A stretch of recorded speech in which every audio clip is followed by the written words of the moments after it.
যারা ধনী হওয়ার পরে নামাজ পড়ো না, নামাজ প্রতিষ্ঠিত করো না, ধনের কারণে পাপের আড্ডা দাও, পাপের আড্ডা দাও, জুয়া খেলো, নেশা করো, মদ খাও, গানে দান করো, যাত্রায় দান করো রে, জেনার কাজ করো রে, বাবাজি আকাম করো, কত খারাপ কাজে লিপ্ত হয়ে থাকো।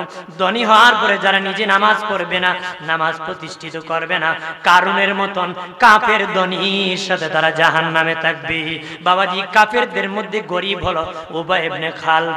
এই দুনিয়ার যারা গরিব আছো, দিন আনো দিন খাও, গরিব হওয়ার পরে যারা নামাজ পড়ো না রে, নামাজ প্রতিষ্ঠিত করো না, উবাই ইবনে খালদের মতন গরিব কাফেরের সাথে তোমরা জাহান্নামে থাকবি। একটু চিল্লায় বলি নাউজুবিল্লাহ, জোরে বলি নাউজুবিল্লাহ। সালাতু মিফতাহুল জান্নাহ, নামাজ হলো জান্নাতের তালার চাবি।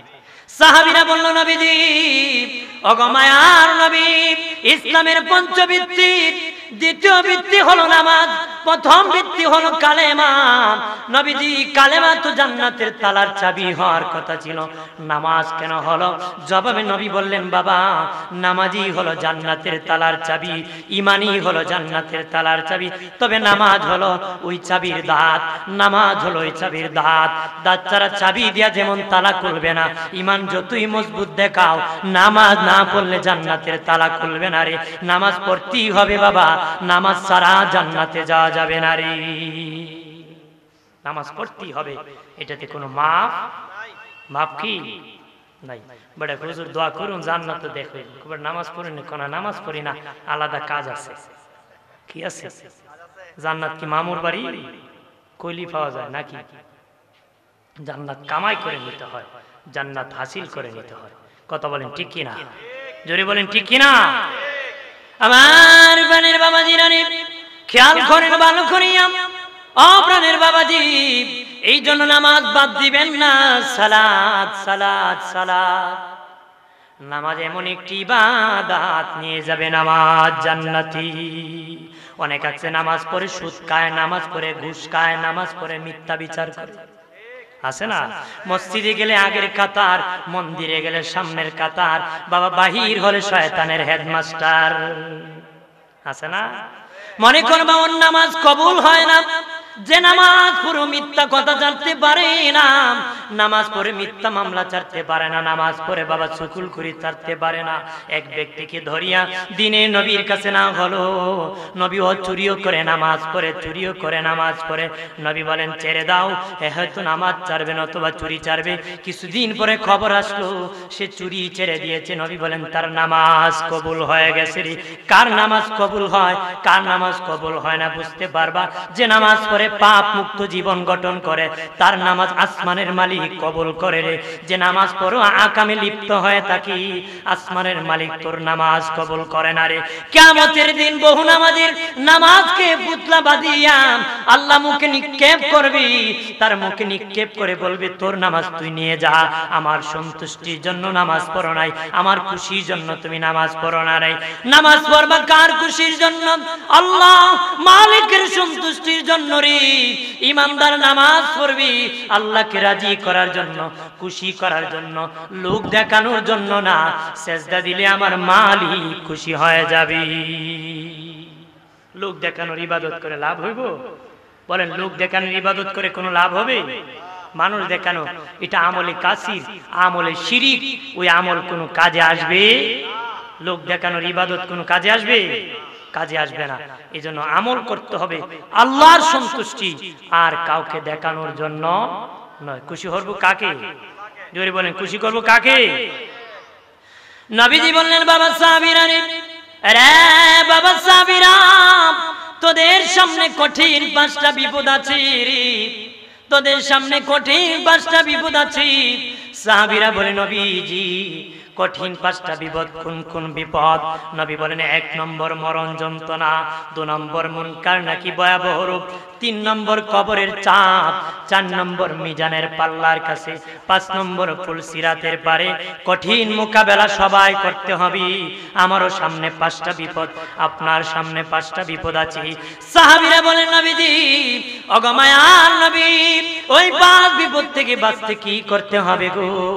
নবী বলেন 5টা কাজ করলে তোমরা 5 বিপদ থেকে বাঁচতে পারবি। ওই 5টা কাজ যদি করতে পারো রে, আল্লাহ নবী বলেন, আরে বাবা সাহাবীরা, প্রথম বিপদ মরণ যন্ত্রণা রে। 1 নম্বর বিপদ বাঁচতে গেলে ফজরের নামাজ পড়তে হবে। যে ব্যক্তি ফজরের নামাজ আদায় করবে তার মরণ যন্ত্রণা হবে না, তার মরণ যন্ত্রণা হবে না। মায়ের কোলে সন্তান দুধ পান করতে করতে যেমনি ঘুমায় যায়, আটার কাঠ থেকে চুল যদি পরে টান দিয়ে আনলে যেমন টের পাবে না, ফজরের নামাজ যে আদায় করবে তার মরণ যন্ত্রণা হবে না, সহজেই জমিনে শুয়ে যাবি। 2 নম্বর, কবরে মুনকার নাকি ভয়াবহ রূপ ধরবে।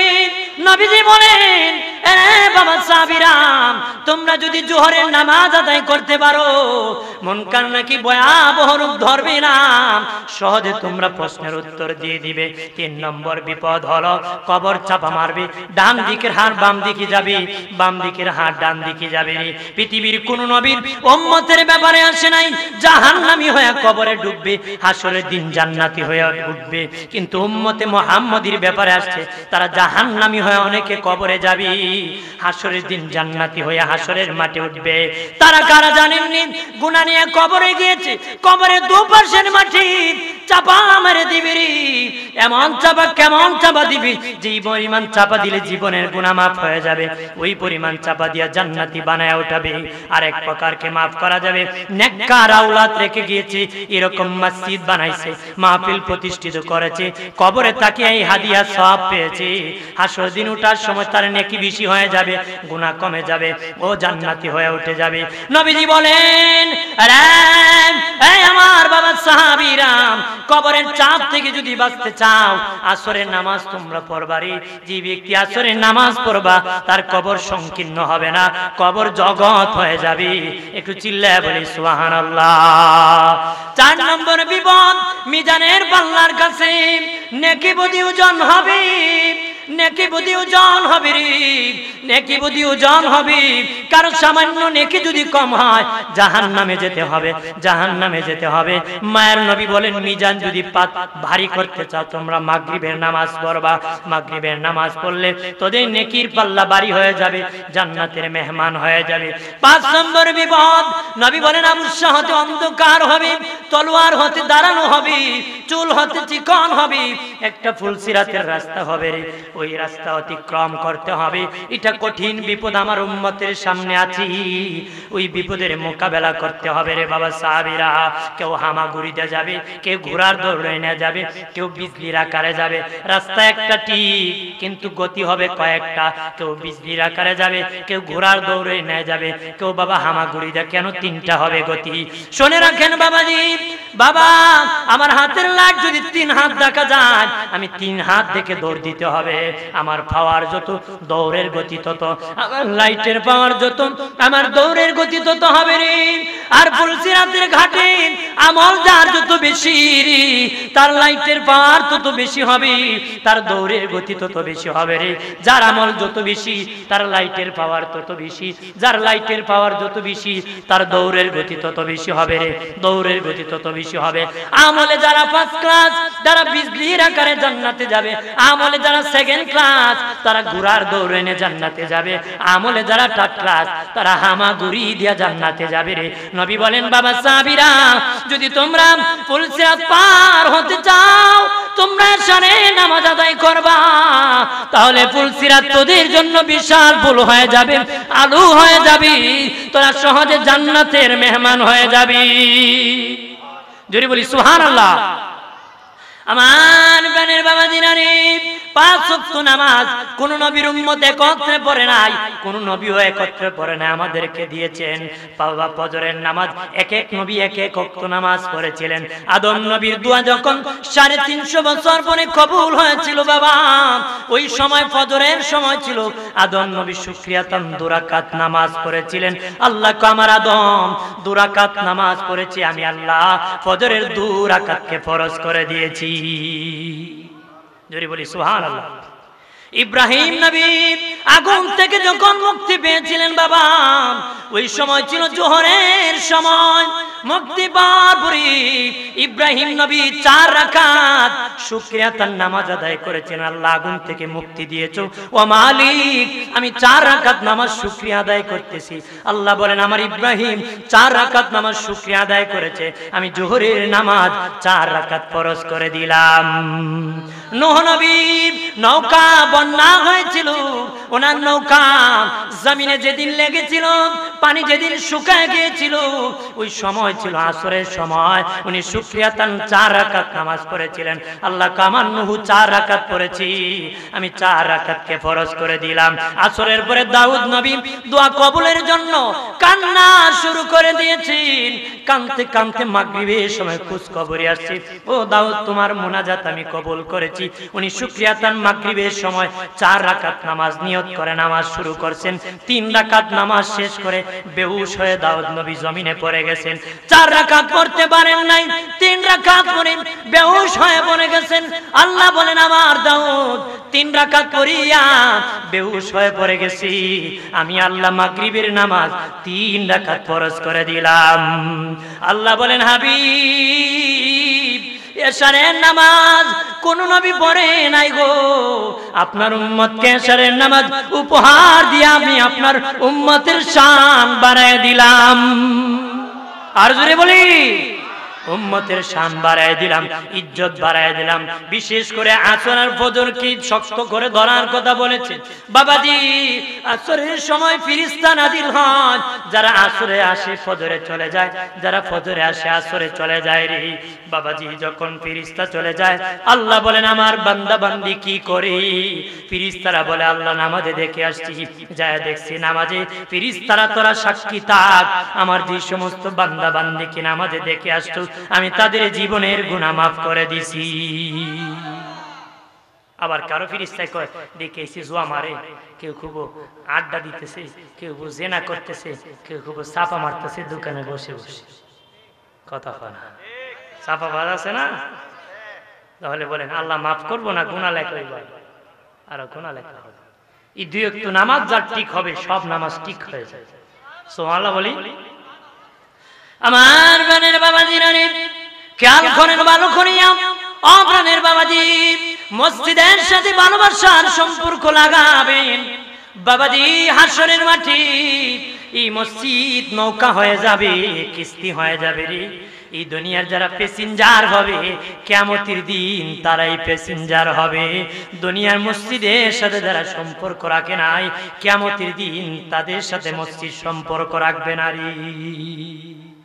এক যুবক ছেলে নবীর কাছে আসিয়া বলে নবীজি আমি মারাত্মক গুনাহ করেছি গো নবী, কিভাবে গো আমার ক্ষমা হবে? এমন সময় নামাজের সময় হয়ে গেল, মুয়াজ্জিন আযান দিয়ে দিল, নবীজি নামাজের ইমামতি করলেন। নামাজ শেষে ওই যুবক ছেলে আবার বলে নবীজি আমার কি গুনাহ ক্ষমা হবে নি গো? নবীজি বললেন রে যুবক তুমি কি আমার পাছনে নামাজ পড়ো না? ইয়া রাসূলুল্লাহ আপনার পাছনে নামাজ আদায় করেছি। নবী বলেন এটা এমন নামাজ যে নামাজ পড়তে দেরি গুনাহ ক্ষমা হতে দেরি হবে না রে। তোর গুনাহ সব মাফ হয়ে গেছে, নামাজ পড়েছ আল্লাহ পাপ মাফ করে দিয়েছে। সুবহানাল্লাহ বলি। সালাতুল মিরাজুল মুমিনিন, ইমানদারের জন্য নামাজ হলো কি মেরাজ, আল্লাহর দিদার সাক্ষাৎ। তবে আমার প্রাণের বাবাজিরা রে, তবে কোন গুনাহগারের সাথে আল্লাহর দিদার হয় না। যারা আমল নামার মধ্যে গুনাহ থাকবে তার সাথে আল্লাহর সাক্ষাৎ হয় না রে। কিন্তু আমরা যারা আছি সবার আমল নামায় গুনাহ আছে। আল্লাহ বলেন কোন গুনাহগারের সাথে আমার মেরাজ হয় না, সাক্ষাৎ হয় না রে। তাহলে কি আমরা নামাজে দাঁড়ালে আল্লাহর সাথে কি দিদার হয় না? একটা ইমানদার যখন নামাজে দাঁড়াবে আল্লাহু আকবার বলে যখন নামাজে দাঁড়ায় যাবে, একজন ফেরেশতা আসিয়া তার আমল নামার থেকে গুনাহটা আলাদা করিয়া গাটুরি বাঁধিয়া নামাজির পাশে দাঁড়ায় থাকে। তার পাশে তার আমল নামাতে গুনাহটাকে আলাদা করে একটা গাটুরি বেঁধে তার পাশে দাঁড়ায় থাকে। তখন বান্দার আমল নামায় কোনো গুনাহ থাকে না, শুধু নেকি থাকে। তখন আল্লাহর সাথে বান্দার মেরাজ হয়ে যায়। নামাজ যখন শেষ হয়ে যায়, ফেরেশতা বলে মালিক আল্লাহ, তোমার বান্দার গুনাহ কি তার আমল নামায় দিয়ে দিব নাকি? তার গুনাহ তাকে ফেরত দিব নাকি? আল্লাহ কয়, আমার নাম রহমান, আমার নাম রহিম, আমি হলাম দয়াবান, আমার বান্দার সাথে আমার দিদার হয়েছে, এই জন্য আমি সেই গুনাহ তার ক্ষমা করে দিয়েছি। মায়ার নবী বলেন, বাবা সাহাবীরা রে, তোদের বাড়ির পাশে যদি রে একটা পানির নহর থাকে, তোমরা যদি 5 বার গোসল করো দৈনিক, তোমাদের এই শরীরে কোনো ময়লা থাকবে? ইয়া রাসূলুল্লাহ, না, আমাদের দেহের মধ্যে কোনো ময়লা থাকবে না গো। নবীজি বললেন, 5 বেলা যদি তোমরা নামাজ পড়তে পারো, তোদের আমল নামার মধ্যে কোনো গুনাহ থাকবে না রে, আমল নামার মধ্যে কোনো গুনাহ থাকবে না। একটু চিল্লায়া জবান খুলে বলি আল্লাহু আকবার। আমার বানের বাবা দিনারে, নামাজি আবার 5 প্রকার। প্রথম প্রকার নামাজি মাঝে মধ্যে পড়ে, মাঝে মধ্যে পড়ে না। দ্বিতীয় প্রকার নামাজি নিয়মিত পড়ে, মন থাকে না। তৃতীয় প্রকার নামাজি মন তাকে আবার চলে যায়, আবার আসে, আবার চলে যায়। চতুর্থ প্রকার নামাজি হুজুরি কালবে আল্লাহর স্মরণে এক ধ্যানে নামাজ পড়ে। পঞ্চম প্রকার নামাজি আমার আল্লাহকে দেখে দেখে সেজদা করে। এখন কে কোন প্রকার নামাজি বললে বুঝবেন। প্রথম প্রকার নামাজি কি? মাঝে মধ্যে পড়ে, মাঝে মধ্যে পড়ে না। বেটা বিয়ের বাড়ি গেছে, কোন যদি নামাজ না পড়ে, খুব আমার বিয়েরই বুড়ো হয়েছে না শয়তান হয়েছে, এখন বেটা শরম করে বিয়ের সাথে কে রোজগার গোসল আল্লাহু আকবার দিয়ে দিছে। এরকম আছে না? গেছে নেতাগিরি করতো, মানুষ শরম বলবে নামাজে দাঁড়াই গেছে। অর্থাৎ সুযোগ হলে পড়ে, নতুবা পড়ে না, মাঝে মধ্যে পড়ে, মাঝে মধ্যে। যে ওয়াক্ত পড়েছে সে ওয়াক্তের জন্য ক্ষমা পাবে, কিন্তু যে ওয়াক্ত পড়ে না, এই কারণে জাহান্নামে যেতে হবে। তাহলে এই নামাজি তাকে জাহান্নামে যাবে। 2 নম্বর নামাজি নিয়মিত পড়ে ঠিক, নামাজে মন থাকে না রে, এটা অবহেলার নামাজ বলা হয়। অবহেলার নামাজ, নামাজে বসে মন চলে যায় খেতে, নামাজে বসে বাবা মন চলে যায় ব্যবসাতে, নামাজে বসে চলে যায় চাকরিতে, নামাজে বসে টাকা গুনতে থাকে। বাবাজি মন নামাজে থাকে না, উদাসীন নামাজি, অবহেলার নামাজি, নামাজে অবহেলা করার কারণে নিয়মিত পরেও জাহান্নামে যাবে। একটু চিল্লায় বলি না আউযুবিল্লাহ। অবহেলা করছে, অবহেলা করার কারণে জাহান্নামে যেতে হবে। তাহলে এই নামাজি তাইকেও আমাদের লাভ নাই। 3 নম্বর নামাজি বাবাজি, নামাজে মন তাকে আবার চলে যায়, আবার আসে, আবার চলে যায় বাবাজি, যেটাকে কুস্তির নামাজ বলা হয়। কুস্তি খারে কয়, আমি আপনাকে একবার ফেলে দিছি, আপনি আবার আমাকে ফেলে দিছেন না, একবার দিয়ে ফালাইছি আর উঠতে পারে না। এটা অবহেলা। শয়তান দিয়ে আমারে ফেলে দিছি, কাজও লাগাইছে, আর আমি উঠতে আসতে পারছি না, আমার কোমর ভাঙ্গা দিছে। আমার কোমর কি? ইবলিস বলে, আমি কিছু মানুষের কোমর ভেঙে দিই গুনার কাজে লাগাইয়া, আবার সে যখন তওবা করে আমি ইবলিসের কোমর সে ভেঙে দেয়। আমরা দেশে বেশিরভাগ মানুষ নিজের কোমর নিজে ভেঙে তো রাখছে, ইবলিসের কোমর ভাঙতে রাজি না, উদাসীন হয়ে আছে। নামাজ পড়ে মন চলে যায়। ওই 3 ব্যক্তি গেছিল জমিনে, এক ব্যক্তি গরু নিয়ে গেছে, আরেক ব্যক্তি ক্ষেতের আইল কাটতে গেছে, আরেক ব্যক্তি ধান দেখতে গেছে। আসরের সময় হয়েছে নামাজের, যে ব্যক্তি গরু নিয়ে গেছে সে আবার ইমামতি পারে ভালো। 3 জনকে আমরা জামাত পড়ে নিব। 3 জন না জামাতে দাঁড়াইছে। গরুর মালিক হলো ইমাম সাহেব। গরুর মালিক কি? ইমাম সাহেব। নামাজে দাঁড়ানো মারতে গরু সুইটা দানে লাগিয়ে গেছে। তো যে বেটা ধান খেত, এবার নামাজে তাইকে কই, ইমাম সাহেব গরু তো ধান খাইতেছে, গরু তো ধান খাইতেছে। আমরা এরকম নামাজি। 2 নম্বর আরেকটা আছে না, ক্ষেত কাটতে গেছে, একো ধরু যা, নামাজও তো মারতে পারে না। নামাজও কি? ইমাম সাহেব কই, দেখছো আমি মারছি, আপনার এখন কেউ মাত বাকি আছে নাকি? আমরা মসজিদে যদি কেউ রিংটুং বাজে 90 লাখ হয়, কে তুমি? মোবাইল অফ করলা না, আপনার কোন একটা রিংটোন বাজছে, একটা শব্দ দূষণ হয়েছে, 10 জনে যে আওয়াজ করছেন 10টা শব্দ দূষণ হয়েছে না? তাহলে তুমি তো আর বেশি অন্যায় করছো, 10 জনে চিল্লাচিল্লি করবে, পণ্ডিতের আড্ডি। একটা বাজছে, সমাপ্তি হয়ে গেছে, কিন্তু 10 জনে আওয়াজ করে মসজিদটাকে গরম করে দিয়েছে। ওরা ওই রকম নামাজি, দেখছো না আমি মারছি, একলারই খবর নাই, এটারও নাই ওইটারও নাই, একটারও নামাজ নাই। আমার বানের বাবাজিরা খেয়াল করেন ভালো করিয়া, ও প্রাণের বাবাজি, তৃতীয় বখার নামাজি, নামাজে মন আসে আবার চলে যায়, কারণ নামাজে এখানে নামাজ থেকে মন চলে গেলে আবার আনবেন নামাজে, আবার যদি চলে যায় মন নামাজে আনবেন, চলে গেলে আনবেন। এই যে চেষ্টা করেছেন, কুস্তি করেছেন, ধাক্কা ধাক্কি করেছেন, দিনে নবী বলেন নামাজে দাঁড়িয়ে চেষ্টা করার কারণে রে আমার আল্লাহ তোমার জীবনের গুনাহগুলি মাফ করে দিবি। ওই যে চেষ্টা করছেন আল্লাহর দিকে আনার জন্য, করতে করতে যদি এরকমও মারা যায় আল্লাহ মাফ করে দিবে, কারণ সে চেষ্টা করছে ইবলিসের কাছ থেকে।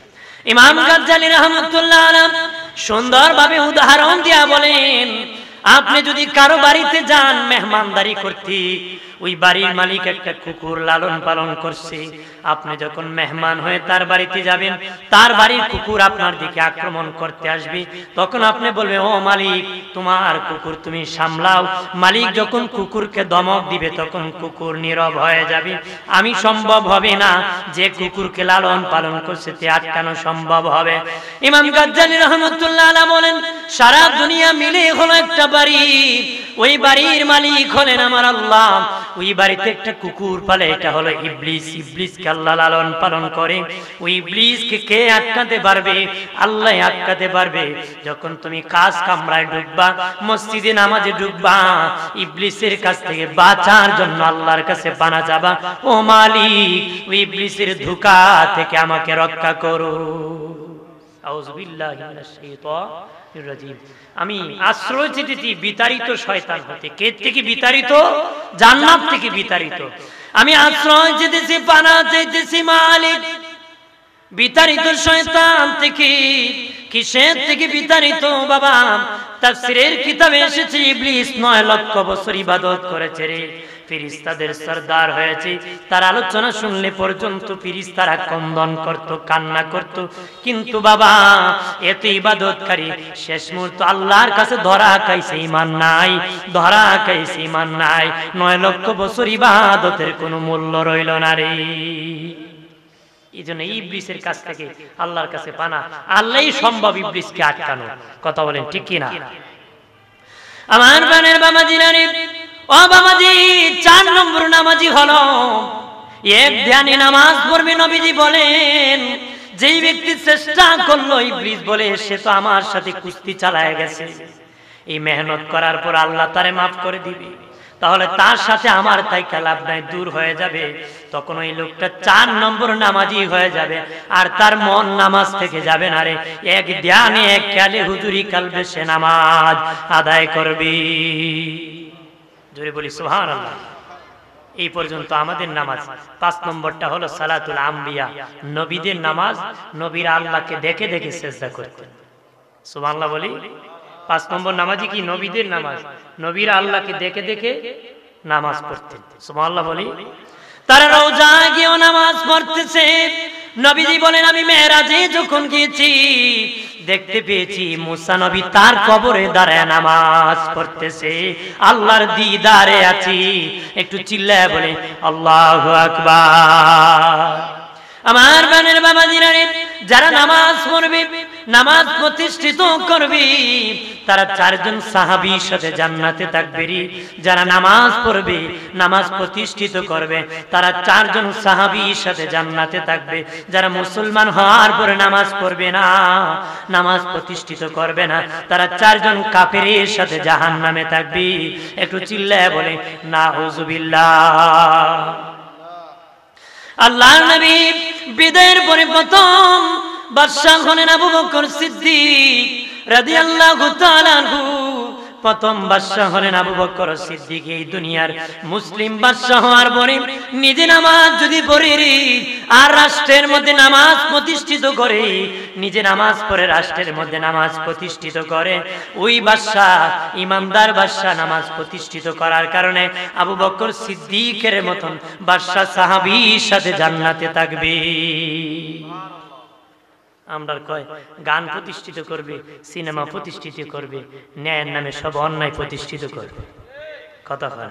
কথাবার্তা নবী রাসূলের মতন কাজ করে ফেরাউনের মতন কথা বলার সময় ধর্মের দোহাই দেয় বাবা, অভাব নাই। কারণ বাংলার মানুষ ধর্মপ্রিয় মানুষ বাবাজি। কোন হারাম জিনিস যদি মানুষের কাছে প্রয়োগ করতে হয়, কিছু মাওলানারে ভাড়া করতে হয়, কথা হয় না? কারণ মাওলানা বললে মানুষ খুশি হয়, হুজুর গিয়েছে আমি যাব, ধোকায় পড়বো না বাবাজি। যারা বাদশা হওয়ার পরে নিজে নামাজ পড়বে, রাষ্ট্রকে নামাজি বানাবে, আবু বকর সিদ্দিক রাদিয়াল্লাহু তাআলা আনহুর মতন বাদশার সাথে জান্নাতে থাকবি, জান্নাতের মেহমান হবি। একটু চিল্লায় বলি সুবহানাল্লাহ। 2 নম্বর বাবাজি, ওমর ফারুক হলেন মন্ত্রী। এই দুনিয়ার এমপি, মন্ত্রী, ডিসিরা যদি, এই দেশের মন্ত্রী, ডিসি, এমপিরা যদি নামাজ পড়ে আর সমাজে নামাজ প্রতিষ্ঠিত করে, নামাজ পড়ে নামাজ প্রতিষ্ঠিত করে, ওমর ইবনুল খাত্তাবের মতন মন্ত্রী সাহাবীর সাথে তারা জান্নাতে থাকবে। ওমর ফারুকের মতন মন্ত্রীর সাথে তারা জান্নাতে থাকবে বাবা। উসমান গনি হলেন ধনী। এর দুলিয়া খালের ধনীরাম, আরে ভালো করে শুনে নাও, তোমরা ধনী হওয়ার পরে যারা নামাজ পড়বারে, নামাজ প্রতিষ্ঠিত করবা, ধনী হওয়ার পরে যারা নামাজ পড়বে, নামাজ প্রতিষ্ঠিত করবে, উসমান গনির মতন ধনী সাহাবীর সাথে তোমরা জান্নাতে থাকবে। হযরত আলী হলেন গরীব, রাসূলের সাহাবীদের মধ্যে হযরত আলী হলেন গরীব। এই দুনিয়ার গরীব যারা আছো, দিন আনো দিন খাও, টালা গাড়ি চালাও, রিক্সা চালাও, মানুষের বাড়ি কাজ করে খাও, বৃষ্টি বিজুর রৌদ্রে শুকাও, এই কষ্ট করার পরে যারা নিজে নামাজ পড়বে, পরিবারকে নামাজি বানাবে, হযরত আলী রাদিয়াল্লাহু তাআলার মতন গরীব সাহাবীর সাথে তোমরা জান্নাতে থাকবে। একটু চিল্লায়া জবান খুলে বলে আল্লাহু আকবার। আল্লাহুম্মা সাল্লি আলা আলী।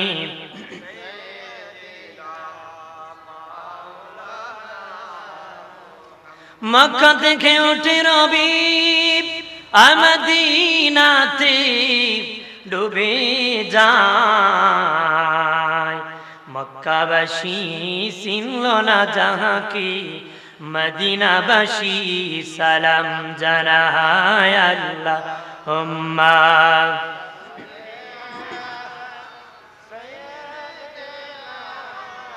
মাওলানা মুহাম্মদ ওয়া আলা মাওলানা। আমার প্রাণের বাবা দিনানি, যারা নামাজ পড়বে, নামাজ প্রতিষ্ঠিত করবে, তারা 4 জন সাহাবীর সাথে জান্নাতে যাবে।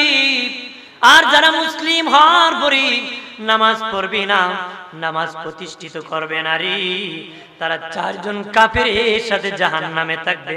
1 নম্বর ফেরাউন হলো কাফের বাদশা, ফেরাউন হলো কাফের বাদশা।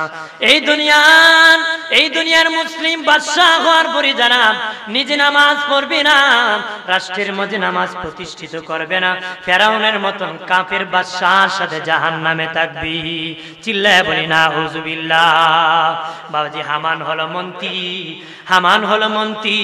এই দুনিয়ার মুসলিম মন্ত্রী যারা আছে, যদি নামাজ না পড়ে, রাষ্ট্রের মধ্যে নামাজ যদি প্রতিষ্ঠিত না করে, ডিসি হওয়ার পরে, এমপি হওয়ার পরে, মন্ত্রী হওয়ার পরে যদি নামাজ পড়ে না আর নামাজ প্রতিষ্ঠিত করে না বাবা, কারুনের মতন বাবাজি, হামানের মতন মন্ত্রী কাফেরের সাথে জাহান্নামে থাকবি। একটু চিল্লায় বলি নাউযুবিল্লাহ। কাফেরদের মধ্যে কারণ হলো ধনী, কারণ হলো ধনী রে, ওই ধনীরা ভালো করে শুনে নাও, যারা ধনী হওয়ার পরে নামাজ পড়ো না, নামাজ প্রতিষ্ঠিত করো না, ধনের কারণে পাপের আড্ডা দাও, পাপের আড্ডা দাও, জুয়া খেলো, নেশা করো, মদ খাও, গানে দান করো, যাত্রায় দান করো রে, জেনার কাজ করো রে, বাবাজি আকাম করো, কত খারাপ কাজে লিপ্ত হয়ে থাকো। ধনী হওয়ার পরে যারা নিজে নামাজ পড়বে না, নামাজ প্রতিষ্ঠিত করবে না, কারুনের মতন কাফের ধনীর সাথে তারা জাহান্নামে থাকবে। বাবাজি কাফেরদের মধ্যে গরিব হলো উবাই ইবনে খালদ। এই দুনিয়ার যারা গরিব আছো, দিন আনো দিন খাও, গরিব হওয়ার পরে যারা নামাজ পড়ো না রে, নামাজ প্রতিষ্ঠিত করো না, উবাই ইবনে খালদের মতন গরিব কাফেরের সাথে তোমরা জাহান্নামে থাকবি। একটু চিল্লায় বলি নাউজুবিল্লাহ, জোরে বলি নাউজুবিল্লাহ। সালাতু মিফতাহুল জান্নাহ, নামাজ হলো জান্নাতের তালার চাবি। সাহাবীরা বলল নবীজি, ওগো মায়ার নবী, ইসলামের পঞ্চভিত্তি দ্বিতীয় ভিত্তি হলো নামাজ, প্রথম ভিত্তি হলো কালেমা। নবীজি কালেমা তো জান্নাতের তালার চাবি হওয়ার কথা ছিল, নামাজ কেন হলো? জবাবে নবী বললেন, বাবা নামাজই হলো জান্নাতের তালার চাবি, ইমানই হলো জান্নাতের তালার চাবি। তবে নামাজ হলো ওই চাবির দাঁত, নামাজ হলো ওই চাবির দাঁত। দাঁত ছাড়া চাবি দিয়া যেমন তালা খুলবে না, ইমান যতই মজবুত দেখাও, নামাজ না পড়লে জান্নাতের তালা খুলবে না রে। নামাজ পড়তেই হবে বাবা, নামাজ ছাড়া জান্নাতে যাওয়া যাবে না রে। নামাজ পড়তেই হবে, এটাতে কোনো মাফ কি নাই। বড় হুজুর দোয়া করুন জান্নাত দেখো, নামাজ পড়েন কোন নামাজ পড়ি না, আলাদা কাজ আছে। কি আছে? জান্নাত কি মামুর বাড়ি কইলি পাওয়া যায় নাকি? জান্নাত কামাই করে নিতে হয়, জান্নাত হাসিল করে নিতে হয়। কথা বলেন ঠিক কিনা? জোরে বলেন ঠিক কিনা? আমার প্রাণের বাবাজি রানী খেয়াল করেন ভালো করিয়া, ও প্রাণের বাবাজি, এই জন্য নামাজ বাদ দিবেন না। সালাত সালাত সালাত, নামাজ এমন একটি ইবাদত নিয়ে যাবে, নামাজ জান্নাতি। অনেক আছে নামাজ পড়ে সুদ খায়, নামাজ পড়ে ঘুষ খায়, নামাজ পড়ে মিথ্যা বিচার করে, আছে না? মসজিদে গেলে আগের কাতার, মন্দিরে গেলে সামনের কাতার, বাবা বাহির হলে শয়তানের হেডমাস্টার, আছে না? মনে করবা ওর নামাজ কবুল হয় না, যে নামাজ পুরো মিথ্যা কথা জানতে পারে না, নামাজ পড়ে মিথ্যা মামলা ছাড়তে পারে না, নামাজ পড়ে বাবা চুকুল করি ছাড়তে পারে না। এক ব্যক্তিকে ধরিয়া দিনে নবীর কাছে না হলো, নবী ও চুরিও করে নামাজ পড়ে, চুরিও করে নামাজ পড়ে। নবী বলেন ছেড়ে দাও, হয়তো নামাজ ছাড়বে না অথবা চুরি ছাড়বে। কিছুদিন পরে খবর আসলো সে চুরি ছেড়ে দিয়েছে। নবী বলেন তার নামাজ কবুল হয়ে গেছে রে। কার নামাজ কবুল হয়, কার নামাজ কবুল হয় না বুঝতে পারবা। যে নামাজ পড়ে পাপ মুক্ত জীবন গঠন করে, তার নামাজ আসমানের মালিক কবুল করে রে। যে নামাজ পড়ো আকামে লিপ্ত হয়ে থাকি, আসমানের মালিক তোর নামাজ কবুল করে না রে। কিয়ামতের দিন বহু নামাজের নামাজকে পুতলা বাঁধিয়া আল্লাহ মুখে নিক্ষেপ করবি, তার মুখে নিক্ষেপ করে বলবি তোর নামাজ তুই নিয়ে যা, আমার সন্তুষ্টির জন্য নামাজ পড়ো নাই, আমার খুশির জন্য তুমি নামাজ পড়ো না রে। নামাজ পড়বা কার খুশির জন্য? আল্লাহ মালিকের সন্তুষ্টির জন্য রে। ইমানদার নামাজ পড়বি আল্লাহকে রাজি করার জন্য, খুশি করার জন্য, লোক দেখানোর জন্য না। সেজদা দিলে আমার মালিক খুশি হয়ে যাবে। লোক দেখানোর ইবাদত করে লাভ হইব? বলেন লোক দেখানোর ইবাদত করে কোনো লাভ হবে? মানুষ দেখানো এটা আমলে কাসির, আমলে শিরিক। ওই আমল কোনো কাজে আসবে? লোক দেখানোর ইবাদত কোনো কাজে আসবে? কাজে আসবে না। এই জন্য আমল করতে হবে আল্লাহর সন্তুষ্টি, আর কাউকে দেখানোর জন্য নয়। খুশি হব কাকে? জোরে বলেন খুশি করব কাকে? নবীজি বললেন বাবা সাহাবীরা রে, বাবা সাহাবীরা তোদের সামনে কঠিন 5টা বিপদ আছে রে, তোদের সামনে কঠিন 5টা বিপদ আছে। সাহাবীরা বলে নবীজি কঠিন 5টা বিপদ কোন কোন বিপদ? নবী বলেন 1 নম্বর মরণ যন্ত্রণা, 2 নম্বর মুনকার নাকি ভয়াবহ রূপ, 3 নম্বর কবরের চাপ, 4 নম্বর মিজানের পাল্লার কাছে, 5 নম্বর ফুলসিরাতের পারে। কঠিন মোকাবেলা সবাই করতে হবে। আমারও সামনে 5টা বিপদ, আপনার সামনে 5টা বিপদ আছে। সাহাবীরা বলেন নবীজি ওগো মায়ার নবী, ওই 5 বিপদ থেকে বাঁচতে কি করতে হবে গো? নবী বলেন 5টা কাজ করলে তোমরা 5 বিপদ থেকে বাঁচতে পারবি। ওই 5টা কাজ যদি করতে পারো রে, আল্লাহ নবী বলেন আরে বাবা সাহাবীরা, প্রথম বিপদ মরণ যন্ত্রণা রে। 1 নম্বর বিপদ বাঁচতে গেলে ফজরের নামাজ পড়তে হবে। যে ব্যক্তি ফজরের নামাজ আদায় করবে তার মরণ যন্ত্রণা হবে না, তার মরণ যন্ত্রণা হবে না। মায়ের কোলে সন্তান দুধ পান করতে করতে যেমনি ঘুমায় যায়, আটার কাঁধ থেকে চুল যদি পরে টান দিয়ে আনলে যেমন টের পাবে না, ফজরের নামাজ যে আদায় করবে তার মরণ যন্ত্রণা হবে না, সহজেই জমিনে শুয়ে যাবে। 2 নম্বর, কবরে মুনকার নাকি ভয়াবহ রূপ ধরবে। নবীজি বলেন বাবা সাহাবীরা, তোমরা যদি জোহরের নামাজ আদায় করতে পারো মুনকার নাকি ভয়াবহ রূপ ধরবে না, সহজে তোমরা প্রশ্নের উত্তর দিয়ে দিবে। 3 নম্বর বিপদ হলো কবর চাপা মারবে। ডান দিকের হাড় বাম দিকে যাবে, বাম দিকের হাড় ডান দিকে যাবে। পৃথিবীর কোন নবীর উম্মতের ব্যাপারে আসে নাই জাহান্নামী হয়ে কবরে ডুববে, হাসরের দিন জান্নাতি হয়ে উঠবে। কিন্তু উম্মতে মুহাম্মদীর ব্যাপারে আসছে তারা জাহান্নামী হয়ে অনেকে কবরে যাবে, হাসরের দিন জান্নাতি হয়ে হাসরের মাঠে উঠবে। তারা কারা জানেননি? গুনাহ নিয়ে কবরে গিয়েছে, কবরে দুপাশের মাটি চাপা মেরে দিবি।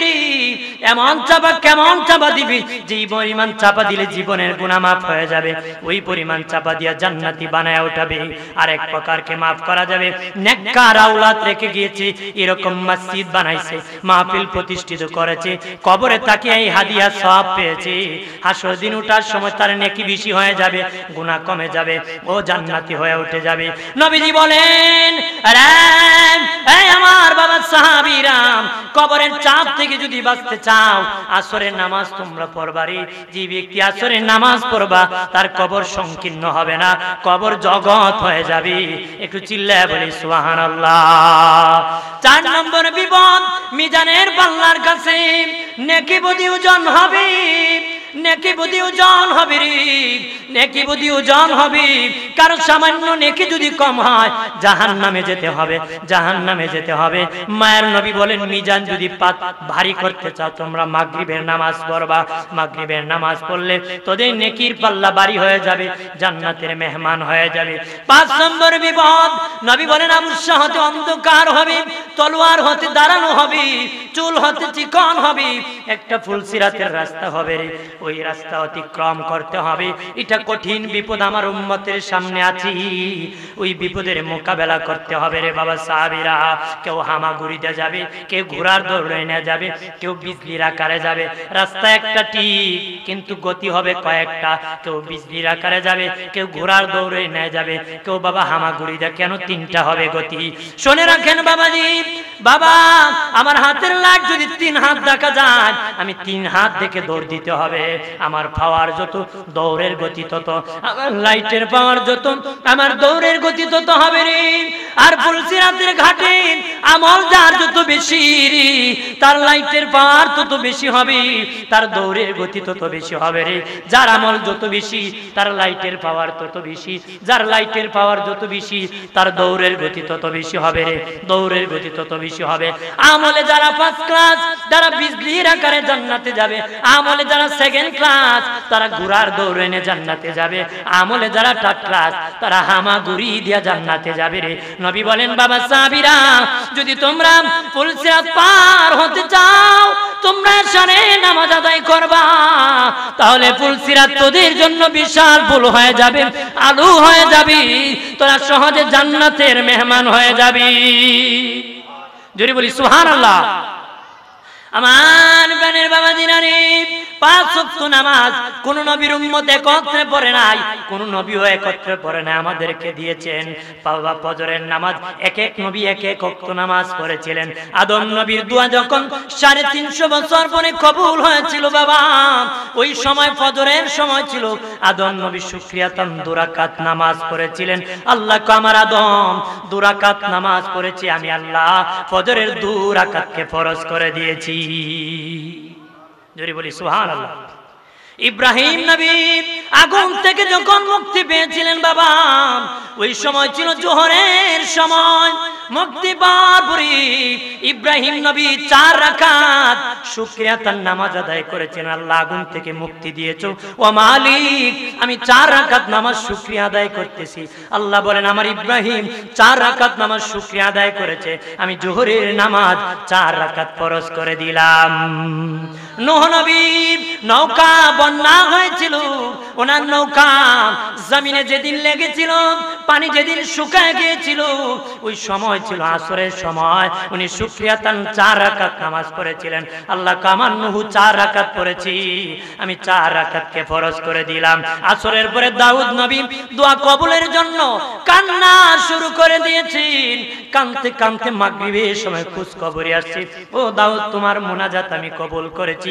উনি শুকরিয়াতান মাগরিবের সময় 4 রাকাত নামাজ নিয়ত করে নামাজ শুরু করছেন। 3 রাকাত নামাজ শেষ করে বেহুশ হয়ে দাউদ নবী জমিনে পড়ে গেছেন। 4 রাকাত পড়তে পারেন নাই, 3 রাকাত পড়ে বেহুশ হয়ে পড়ে গেছেন। আল্লাহ বলেন আমার দাউদ 3 রাকাত পড়িয়া বেহুশ হয়ে পড়ে গেছি, আমি আল্লাহ মাগরিবের নামাজ 3 রাকাত ফরজ করে দিলাম। আল্লাহ বলেন হাবিব এশারের নামাজ কোন নবী পড়ে নাই গো, আপনার উম্মতকে এশারের নামাজ উপহার দিয়ে আমি আপনার উম্মতের শান বাড়ায় দিলাম। আর জোরে বলি উম্মতের শান বাড়ায় দিলাম, ইজ্জত বাড়ায় দিলাম। বিশেষ করে আসর আর ফজর কি শক্ত করে ধরার কথা বলেছে বাবাজি। আসরের সময় ফেরেশতা নাজিল হয়, যারা আসরে আসে ফজরে চলে যায়, যারা ফজরে আসে আসরে চলে যায় রে বাবাজি। যখন ফেরেশতা চলে যায় আল্লাহ বলেন আমার বান্দা বান্দি কি করে? ফেরেশতারা বলে আল্লাহ নামাজে দেখে আসছি, যায় দেখছি নামাজে। ফেরেশতারা তোরা সাক্ষী থাক, আমার যে সমস্ত বান্দা বান্দি কি নামাজে দেখে আসছো আমি তাদের জীবনের গুনাহ মাফ করে দিছি। আবার কারো ফেরেশতায় কয় দেখেছি জুয়া মারে, কেউ খুব আড্ডা দিতেছে, কেউ জেনা করতেছে, কেউ খুব চাপা মারতেছে দোকানে বসে বসে। কথা হয় না, চাপা বাজ আছে না? তাহলে বলেন আল্লাহ মাফ করবো না, গুনাহ লেখা হইবে, আর গুনাহ লেখা হবে। এই দুই ওয়াক্ত নামাজ যার ঠিক হবে সব নামাজ ঠিক হয়ে যায়। সুবহানাল্লাহ বলি। আমার প্রাণের বাবাজি রানী খেয়াল করেন ভালো করিয়া, ও প্রাণের বাবাজি মসজিদের সাথে ভালোবাসার সম্পর্ক লাগাবেন বাবাজি। হাসরের মাটি এই মসজিদ নৌকা হয়ে যাবে, কিস্তি হয়ে যাবে রে। এই দুনিয়ার যারা প্যাসেঞ্জার হবে কিয়ামতের দিন তারাই প্যাসেঞ্জার হবে। দুনিয়ার মসজিদের সাথে যারা সম্পর্ক রাখে নাই কিয়ামতের দিন তাদের সাথে মসজিদ সম্পর্ক রাখবে না রে। দুনিয়ার সম্পর্ক রাখতে হবে, প্যাসেঞ্জার হতে হবে, তাহলে কিয়ামতের দিন এই মসজিদ আপনাকে ডাকিয়া উঠাবে। সুবহানাল্লাহ বলি। আর জোরে বলি। আমরা কি দরকার আছে কিনা দুনিয়ার প্যাসেঞ্জার মসজিদের হওয়া দরকার আছে কিনা? জোরে বলে। আমার বানের বাবাজিরা রে, আল্লাহর নবী যেদিন বিদায় হয়ে যাবেন, যে সময় অসুস্থ হয়ে পড়েছেন, নবী মসজিদে নামাজ পড়তে যেতে পারেন নাই। আম্মা জানা আয়েশাকে বলেন আয়েশা রে একটু উঠে বসাও রে, আমি রাসূলুল্লাহ দেখবো আমার সাহাবীরা নামাজ পড়তেছে। মা আয়েশা বলেন নবীজি এত দুর্বল হলেন, আমি আয়েশা নবীকে আমার শরীরে হেলান দিয়ে বসালাম, মসজিদ নববীর জানালা খুলে দিলাম। নবী দেখিয়া চোখের পানি ছেড়ে কান্না শুরু করে দিলেন। মা আয়েশা বলেন নবীজি কে ইমামতি করতেছে? নবীজি বলেন আয়েশা রে তোমার আব্বা আবু বকর সিদ্দিক ইমামতি করতেছে। আম্মা জান আয়েশা বলেন নবীজি আমার বাবার নামটা বাদ দিয়ে গো ওমর ফারুকের নামটা আপনি দিয়ে দেন ভালো হবে। নবীজি বলেন আয়েশা তোমার বাবা ইমামতি করলে তুমি খুশি হওয়ার কথা, কেন গো তোমার বাবার নামটা বাদ দেওয়ার কথা বলতেছো? মা আয়েশা বলেন নবীজি আমার বাবার দিল বড় নরম গো নবী, আমার বাবা নামাজের দ্বারা কান্না করে বেহুশ হয়ে যাবে, অস্থির হয়ে যাবে, আল্লাহর নামে ফানা হয়ে যাবে। ও নবী তখন আমার বাবার বড় কষ্ট হবে, এই জন্য বলেছি নামটা বাদ দিয়া ওমর ইবনুল খাত্তাবের নামটা আপনি বলে দেন। নবী বলেন আয়েশা তোমার বাবা আবু বকরের এক রাত্রির ভালোবাসার নেকি যদি এক পাল্লায় উঠানো হয়, ওমর ফারুকের আসমান ভরা তারকা ভরা নেকি যদি এক পাল্লায় উঠানো হয়, তোমার বাবা আবু বকরের এক রাত্রির নেকির ওজন বেশি হয়ে যাবে। আর জোরে বলি, নামাজের দ্বারা বাবা মারিফত হাসিল হয়। জিবরিল আমিন বলে, ও মালিক আল্লাহ, মানুষের কেন গো ইজ্জত এত বাড়ায় দিলাম, মানুষের এত কোয়ালিটি কেমনে হলো? আল্লাহ তুমি যাও, মানুষের কি যোগ্যতা আছে তুমি দেখে আসো। আমার মসজিদ নববী থেকে আমার নবীর সাহাবীরা বের হবে, যে কোনো একজনকে তুমি পরীক্ষা করতে পারবা। জিবরিল আমিন মানুষের সুরত ধরিয়া আল্লাহ নবীর মসজিদ নববীর আদালতের সামনে দাঁড়ায় দেখলো মানুষ চলে যেতে একজন বৃদ্ধ লোক আসতেছে, আবু বকর সিদ্দিক তিনি। তখন জিবরিল মানুষের সুরত ধরে কয়, আবু বকর ভাই, ওই মুহূর্তে জিবরিলের আমার বড় দরকার, জিবরিল কোথায় আছে একটু বলে দিতে পারবেন নি গো? সুবহানাল্লাহ বলি। সিদ্দিক আকবর বললেন, আমি 2 রাকাত নামাজ পড়ব। আল্লাহু আকবার বলেন না। 2 রাকাত নামাজ পড়িয়া মুরাকাবা করিয়া বের হয়ে কয়, ভাই আমি নামাজ পড়ে মুরাকাবা দেখি, 7 আসমান মুরাকাবা করেছি, সিদরাতুল মুনতাহা করেছি, আরশে আজিম করেছি, 7 জমিন করেছি, এই জমিনটা পুরো বিশ্বটা আমি সফর করেছি, কোথাও জিবরিলকে পাই নাই। ওই লোকের হাতে ধরে কয়, ভাই মনে যদি কিছু না নিতা, তুমি জিবরিল হবার কেহ নাই রে। এটার নাম হলো নামাজ। জোরে বলি সুবহানাল্লাহ। মায়ার নবীকে আম্মা জান আয়েশা বলেন, ওগো নবীজি কি জন্য কান্না করতেছেন? নামাজের ইমামতি করতে পারেন না, এই জন্য মনে হয়। নবী বলেন, না না শরীফ, আমি খুশি হইয়া কান্না করেছি এই নামাজের জন্য।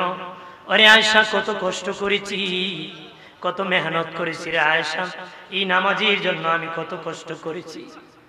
নামাজের দাওয়াত দিয়ে গিয়েছি, কালেমার দাওয়াত দিতে মানুষ তো নিক্ষেপ করে দিয়েছে রে আয়েশা, মানুষ আমার প্রতি আক্রমণ করেছে। আমি তায়েফে দাওয়াত নিয়ে গিয়েছিলাম, তায়েফের যুবকরা আমার উপর পাথর মেরেছে। আমি রাসূলুল্লাহ নামাজে যখন গিয়েছি, সেজদায় যাওয়ার পরে উঠে নারী বুড়ি আমার মাথার মধ্যে দিয়ে দিছে। এত ওজন নারী বুড়ি, আমি রাসূলুল্লাহ মাথা উঠাইতে পারতেছি না, শ্বাস বন্ধ হয়ে যেতেছে। এত ওজন নারী বুড়ি ফালাইছে, আমি রাসূলুল্লাহ উঠতে পারতেছি। আমার ছোট্ট মেয়ে ফাতেমা টানিয়া টানিয়া সরাই দিছে। আমার কত সাহাবীরা নামাজের জন্য আঘাত কষ্ট করেছে, আমার কত সাহাবীর বিবিরা নামাজ পড়তে গেলে আক্রমণের শিকার হয়েছে। তাদের স্বামীরা নামাজে আসলে বাড়িতে কাফেররা আক্রমণ করত। আমার উম্মতের নারীরা যদি নামাজে যেত, তাদের স্তনগুলা খাইটা কাফেররা ফুটবল খেলাতো রুকুতে গেলে ধরিয়া। এই নামাজের জন্য কত কষ্ট করেছি, আজকে আমি বিদায় হয়ে যাব, আমি যদিও যেতে পারি না রে, আমার সাহাবীরা জামাতে নামাজ পড়তেছে, এই জন্য আমি রাসূলুল্লাহ খুশি হইয়া কান্না করেছি। আল্লাহুম্মা সাল্লি আলা আলি।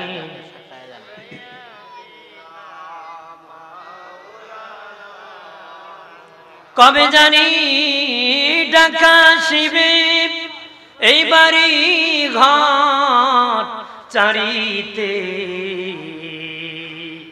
গায়ের পোশাক কুলে কুলে সাদা কাফন পরিতে। আল্লাহুম্মা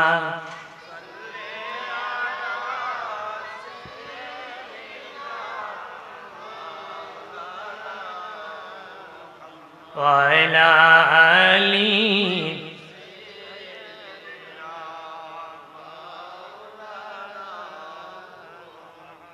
নামাজের কথা করাতে রাগ করছেন নাকি? গোসা হয়েছে? নামাজ কি পড়া লাগবো না সারা লাগবে? কতক্ষণ? কতদিন থেকে নামাজ পড়তে হয়? হ্যাঁ, 7 বছর বয়সে বাচ্চা কি নামাজের কথা বলতে হয়, ঠিক কিনা? 10 বছর বয়সে আঘাত করতে হয়, শাস্তির ব্যবস্থা করতে হয়। কথা হয় না?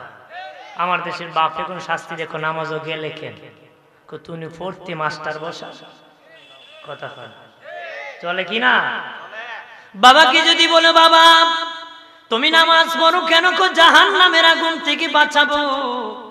ছেলেকে বাধা দিলা কেন, কো লেখাপড়া করবে, দুনিয়ায় শান্তি পাবে। আর নামাজ বাধা দিছি না পড়ার কারণে জাহান্নামে যাবে। জি বাবা, জাহান্নামে ছেলের দেখায় নিজে জান্নাতের পথে হাঁটে, সেটা আসল বাবা হতে পারে না, এটা ধোঁকাবাজি হবে রে। উনি সেই বাবা, জি বাবা নিজে জান্নাতে যেতে চায়, পরিবারকে জান্নাতে নিতে চায়। এটার নাম সফলতা, এটার নামই জান্নাতি। কথা বলেন ঠিক কিনা? জোরে বলে। আরে প্রাণের বাবাজি রানী, খেয়াল করেন ভালো করিয়া। ও প্রাণের বাবাজি, নামাজ এমন একটি ইবাদত, যারা নামাজ পড়বি হাসরের ময়দানে বিচার হওয়ার পরে জান্নাতে যখন যাবি, ওই নামাজীদেরকে আল্লাহর আরশে আজিমে তাদেরকে দাওয়াত করবি। আর জোরে বলি, জান্নাতীরা জান্নাতে যাওয়ার পরে বলবে মালিক, যেই জান্নাতে তুমি নাই ওই জান্নাতের দরকার নাই।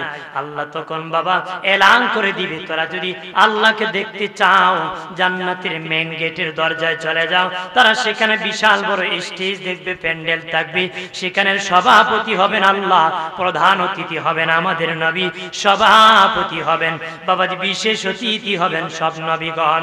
সবার সামনে উম্মতে মুহাম্মাদি উদ্বোধন হবে কোরআন তেলাওয়াত দিয়ে। বাবাজি আল্লাহ দাউদ নবীকে বলবেন সূরা মুজাম্মিল তেলাওয়াত করো। জান্নাতীরা 800 বছর বেহুশ হয়ে থাকবে, 800 বছর পরে হুশ আসবে, সময় কম। এরপরে আল্লাহ বলবেন আমার হাবিব মুহাম্মাদুর রাসূলুল্লাহর কণ্ঠে তোমরা শুনবারে। বাবাজি রানী আমার, আল্লাহর নবী সূরা ইয়াসিনের তেলাওয়াত করবেন। জান্নাতীরা 8000 বছর বেহুশ হয়ে থাকবে, তারপরে হুশ আসার পর আল্লাহ খুব আমার তেলাওয়াত শোনো। আল্লাহ সূরা রহমানের তেলাওয়াত করবেন। আমরা বলি আর রহমান, আল্লাহ বলবেন আনার রহমান, আল্লামাল কোরআন খলাকাল ইনসান। আল্লাহ বলেন আনার রহমান, আমি সে রহমান, তোদেরকে কোরআন শিখিয়েছিলাম, মানুষ বানাইছিলাম, কথা বলার শক্তি দিয়েছিলাম। এইভাবে রহমানের পরিচয় দিবেন। জান্নাতীরা বেহুশ হয়ে যাবে, 8 লক্ষ বছর পর্যন্ত বেহুশ হয়ে থাকবে। আবার হুশ আসবে, ওই নামাজি ইমানদারেরা দেখবে আল্লাহ নাই, নবীও নাই, আবার বলবে মালিক কই গো তোমার দরকার। তখন জান্নাতীদের দুপাশে 2টা ডানা লেগে যাবে, ফেরেশতা এলান করবে যদি আল্লাহর দিদার পেতে চাও আরশে আজিমের দিকে উড়াল দাও রে, আরশে আজিমের দিকে উড়াল দাও। মঙ্গলবারে সকাল বেলা জান্নাতীরা উড়াল দিবে, বেলা ডুবে ডুবে একটা প্রেস হাডুজে একটা পাথরের রেশ নিবে। আল্লাহ বলবেন তাদেরকে সারাবান তাহুরা পান করায় দাও। বুধবারে আবার সকাল বেলা উড়াল দিবি, বিকাল বেলা একটা পাথরের রেশ নিবে, তাদেরকে জান্নাতের মধু খাওয়ানো হবে। বৃহস্পতিবার সকাল বেলা আবার উড়াল দিবি, বেলা ডুবে ডুবে আল্লাহর আরশে আজিমে পৌঁছে যাবে। আর যদি বলি আল্লাহর আরশে যাওয়ার পরে আল্লাহর বান্দার এরকম একটা পর্দা থাকবে, ওপারে আল্লাহ ওই পারে বান্দা। বান্দা বলবে আল্লাহ যে আরশে তুমি নাই, ওই আরশে দরকার নাই গো আল্লাহ, তোমাকে দুনিয়ায় দেখি নাই, না দেখিয়ে সিজদা করেছি। হযরত আলী রাদিয়াল্লাহু তাআলা আনহুকে জিজ্ঞাসা করা হয়েছিল, আলী তুমি যে যেই আল্লাহর ইবাদত করো ওই আল্লাহরে দেখোনি? হযরত আলী বলছিলেন ওই আল্লাহর ইবাদত করি না, যেই আল্লাহকে আমি আলী দেখি না রে। আলী রাদিয়াল্লাহু তাআলা আনহু দেখে দেখে সিজদা করতেন। আমাদের ব্যাখ্যা কি? আল্লাহ আমাদেরকে দেখতেছেন, এই জন্য আমরা সিজদা করি। আল্লাহ আমাদেরকে দেখতেছেন, এই জন্য আমরা সিজদা করি। আল্লাহ বলবেন হে বান্দা বান্দি, আমি আল্লাহকে না দেখিয়া তোমরা সিজদা করেছো। বান্দা বান্দি বলবে মালিক দেখে আবার সিজদা করব। এমনি আল্লাহ পর্দা সরায় দিবে, বান্দা বান্দি একাকার হয়ে যাবে, আল্লাহর কুদরতি কদমে সিজদায় পড়ে যাবে। জোরে বলি। এরপরে আল্লাহ বলবেন উঠো রে বান্দা বান্দি, উঠো উঠো। বান্দা বান্দিরা বলবে মালিক আল্লাহ একটু আগে সিজদা করলাম, এখনই বুঝে উঠায় দিলা গো আল্লাহ। আল্লাহ বলবেন সুখের দিন কেমনে যায় টের পাও না, দুঃখের দিন মানুষের উপর আয় না রে। কতদিন সিজদা করেছো? 90 লক্ষ বছর হয়েছে তোমরা সিজদা করতেছো রে। সরি বলি সুবহানাল্লাহ। নামাজীর কপাল থেকে হাসরের মাঠে নূর চমকাবে, কপাল থেকে নূর চমকাবে। আল্লাহ নবী বলেন আমার উম্মত চান কপাল্লা হবে। সাহাবীরা রে, অসংখ্য গুড়ার মধ্যে যদি কিছু গুড়া চান কপাল্লা থাকে, চিনতে কি তোদের সমস্যা হবে নাকি? ইয়া রাসূলুল্লাহ, না, চিনতে কোনো সমস্যা হবে না। নবী বলেন আমার উম্মত চান কপাল্লা হবে, তাদের কপাল থেকে নূর চমকাবে। একটু চিল্লায় বলে সুবহানাল্লাহ। নূর চমকাবে, তাদের সেজদার জায়গা থেকে আলো চমকাবে। সুবহানাল্লাহ বলি না, আরো জোরে বলি। তাহলে সেই নামাজের দরকার আছে কিনা? যদি জোরে বলি, বেটা হুজুর ওয়াজ টেস্ট লাগে, নামাজ টেস্ট লাগে না। কি লাগে না? নামাজ টেস্ট লাগে না। নামাজ যদি টেস্ট না লাগে তাহলে ঈমান মজবুত হবে কেমনে? কিছু লোক আছে তারা আমাদের ঈমান বড় ডাক, নামাজ না হইলো চলে।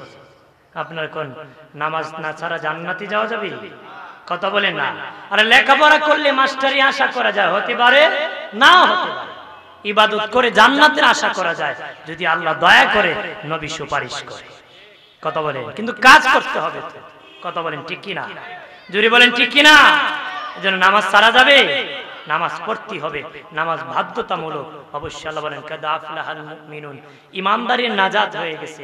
আল্লাযীনা হুম ফি সালাতিহিম খাশিউন, ঈমানদার কোন নেতার ভয়ে নামাজ পড়ে না, নেত্রীর ভয়ে নামাজ পড়ে না, ঈমানদার আল্লাহর ভয়ে নামাজ পড়ে। কথা বলেন কার ভয়ে? আল্লাহর ভয় আমাদের মধ্যে আছে কিনা?